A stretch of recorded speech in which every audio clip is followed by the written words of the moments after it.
Artificial intelligence might just be taking over the music industry. For some, this is a scary thought since music has been historically an expressive form of human creativity. Music has the unique ability to invoke emotions and connect people on a deep level, and AI could threaten this. Will AI strip music of its authenticity and emotional depth? Perhaps musicians will become over-reliant on AI-driven tools, and that may limit their ability to create original music of their own. However, it might also be a helpful tool to help the music industry advance. But is it possible to integrate AI into the music industry while still upholding the human touch of music? Well, let's take a look at some of the ways AI is changing the music industry. One of the most widely used tools are AI music generators such as Jukebox, which uses an AI algorithm to analyze musical data to understand the patterns and trends in music composition. These music generators can either assist in the creation of music or create entirely new music on its own. AI music generators can create various types of music, including melodies, harmonies, rhythms, and even entire songs across different genres. Some AI tools have allowed users to conjure songs just by typing in prompts, which are effectively audio versions of text-to-speech with tools such as DALL-E. Now, if anyone can use AI to write a song, it's likely in the near future that streaming music services will be flooded with new songs written by machines with the help of human programmers. Well, you may ask, if everyone could just sit in their room and create music, then what's the point of artists? Well, Bad Bunny seemed to think his career was threatened by an artist named FlowGPT recently. FlowGPT used AI technology to recreate the voices of Bad Bunny, Justin Bieber, and Daddy Yankee in a reggaeton anthem. Bad Bunny himself hated it, calling it a shit of a song in Spanish. Desde que tú y yo terminamos a verte no volví. The song itself has 19 million views despite Bad Bunny discouraging people from listening to it. Bad Bunny said on his WhatsApp channel he didn't want any fans who liked and shared that AI song to come to his concert or even call themselves fans of his. It is fair after all, someone's using AI to use your voice and musical style for their own gain, and it could feel like you're being ripped off. But if the music created using AI sounds just as good as music created by artists, then there needs to be a way to credit them at least. Ideally, artists would have their voices identified in AI-generated music and credited for their contributions. But that's not always the case. For instance, Grimes released AI software called Alf Tech that lets other people sing through her voice. Time magazine said that she encouraged musicians to release songs using it provided that they split the royalties with her. Artists can encourage their fans to choose their music over AI generated versions like Bad Bunny, or they can encourage people to share the royalties with them like Grimes, but that's not always effective and sometimes their voices are used without their permission. Take the song Heart on My Sleeves for example. An artist named Ghostwriter went viral for mimicking Drake and The Weeknd. Heart on My Sleeve at first listen sounds like it was made by Drake and The Weeknd themselves, but neither of them gave permission for their voices to be used. The song had 15 million views on TikTok and 600,000 Spotify streams. I mean, it wasn't as though an AI engine just ingested songs by Drake and The Weeknd and just spat out a copy.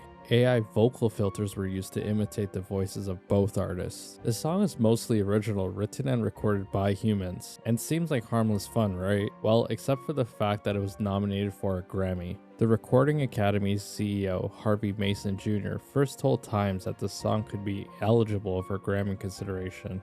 Mason first said, as far as the creative side, it's absolutely eligible because it was written by a human, but days later, he said on Instagram that the song wouldn't qualify because the vocals weren't cleared by the label or artist and weren't legally obtained.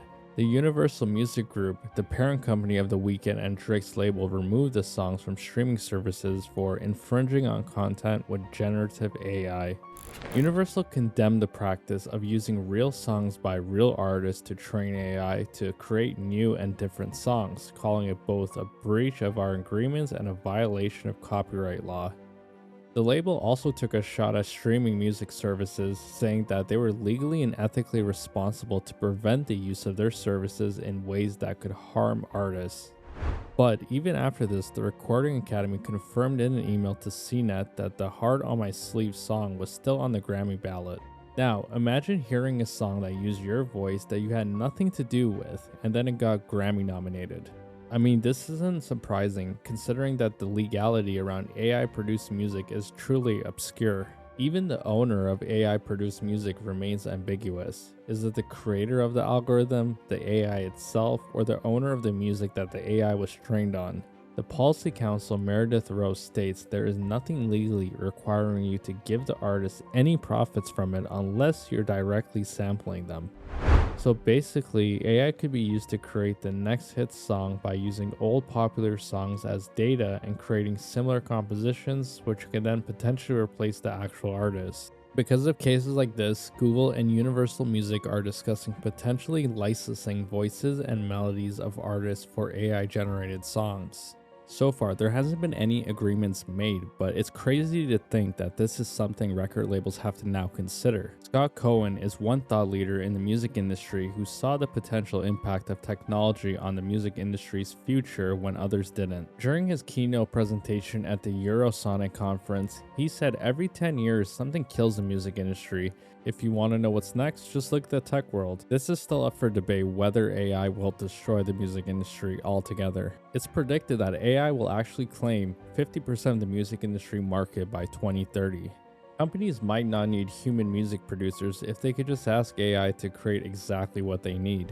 Despite this looming issue, many feel that AI in the music industry will open up many new avenues for music production, including a golden era of creativity, as the AI will be able to combine sounds and genres in a way that were unthought of before. This would allow artists to produce new music that goes beyond known genres and reach an entirely new level of personalization. For example, one YouTuber who remains anonymous named Glorb has received millions of views on their rap song, which are sung by SpongeBob SquarePants characters' voices.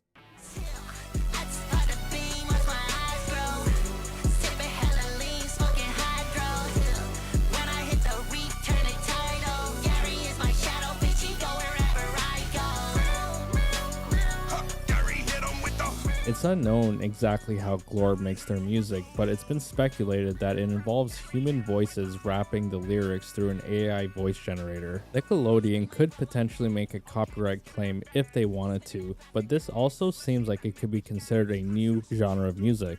I mean, not to mention, AI tools can actually help musicians with the creative process. Sometimes, AI can even be used to capture the voices of artists from the past to integrate them into new songs. For example, the Beatles recently used AI to isolate John Lennon's voice from a 1978 demo recording, stripping out the other instruments and ambient noises in order to produce a new song they called Now and Then. John Lennon's son Sean says, "My dad would have loved that because he was never shy to experiment with recording technology." Since his family approved the use of his voice with the AI tools, it seems like a nice way to keep his legacy going. The song demonstrates how AI can be integrated into the music industry while still maintaining authenticity and crediting artists. There is also the possibility for AI software to assist real artists with the music production process. For instance, AI-based mastering services such as Landar provides musicians with a more affordable alternative to human-based mastering.